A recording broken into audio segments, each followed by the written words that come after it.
We're here with tonight's squad. Let's jump right in. And Mercy, you worked for two presidents who were not vegetables while they were in the White House. Can you walk us through what the Autopen is normally used for and how that contrasts with how we know that Joe Biden used it? You know, Matt and I were talking about this because normally you would use the Autopen for correspondence. So let's say, Foldy, you're turning, 35 years old, or 30 years old. Okay. And I send a note to correspondence and I'm like, hey, it's Foldy's birthday. He's turning 21. Thank you. You know, they'll be like, happy birthday, Matthew Foldy, you know. Wait, you're telling me the president doesn't hand sign those No, letters? Oh. maybe he would hand sign yours, Okay. but you normally, like the course, you would use your Autopen for that. There are what I would say lower priority usage Like my of birthday. the Autopen, okay?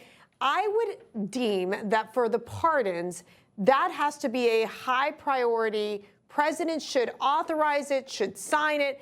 And this is a contrast that you see with President Trump. When President Trump moved forward with pardoning individuals or in top executive orders, he literally signs it himself. In fact, he loves giving out those Sharpie pens as well. So I think that there is reason to be concerned of the fact that who, in fact, was in charge of the White House, are these aides going to be held accountable? Because right in front of our eyes, Matthew Foldy, we saw the cognitive decline of this president, and we were very concerned about his well-being while his team was trying to cover up and obviously use the Autopen for a number of reasons, including getting Hunter Biden, his own son, pardoned. I actually thought the Hunter Biden one was the only one that Joe Biden actually signed by hand. Yes, he did all the Biden family by Autopen. I interviewed several of the families who were on the receiving end in the wrong way of the clemencies. These are the people whose loved ones were murdered, kidnapped, raped, etc.,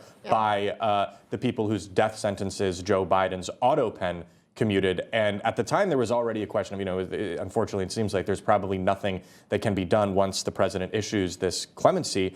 And Matt, I was at the press conference Mike Johnson did earlier today, and he was asked about this report from James Comer, and he said, George Washington wasn't exactly anticipating an Autopen. The founding fathers of America were not anticipating an Autopen when they were drafting the Constitution of the United States. They weren't even using pens; they were using, quills. But I was talking to the brilliant Greta Van Susteren, who told us that it was Thomas Jefferson. I was about to say that. The Autopen. So I was waiting. Look, but George Washington didn't use it. The Autopen thing is we're getting very kind of hung up in the use of the Autopen. Mercy is completely correct.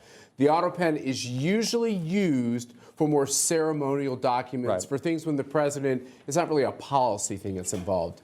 Presidents sign documents, they sign pardons, commutations, bills, other things. Sometimes they're put on fighter jets and flown to them wherever they are in the world so they can get that John Hancock put on the document. The problem here is not the Autopen. The problem here is the cover-up of Joe Biden's inability to intellectually understand what he was doing. That is the scandal here. Those are the lies. When you have Neera Tanden, a really odious individual who says she didn't see the president more than once every 6 to 8 weeks, when she has the most sensitive job, just so all the viewers know, the staff secretary, you're the person who's intimate with the president on a regular basis, signing all these documents. That's the most damning thing I've read. He didn't look at these documents. He didn't know what he was doing. She wasn't briefing him. She said she was unaware if he even had given approval for the use of the Autopen on a regular basis. That is the scandal. I also want to say the reason I was mentioning George Washington was because he was the first president, and you mentioned John Hancock. John Hancock famously did not use an Autopen when he put his John Hancock on documents to let the British know that they could see it from I want to echo both of their points. So Mercy was absolutely right when she talked about Hunter Biden, and then we brought up the Biden family.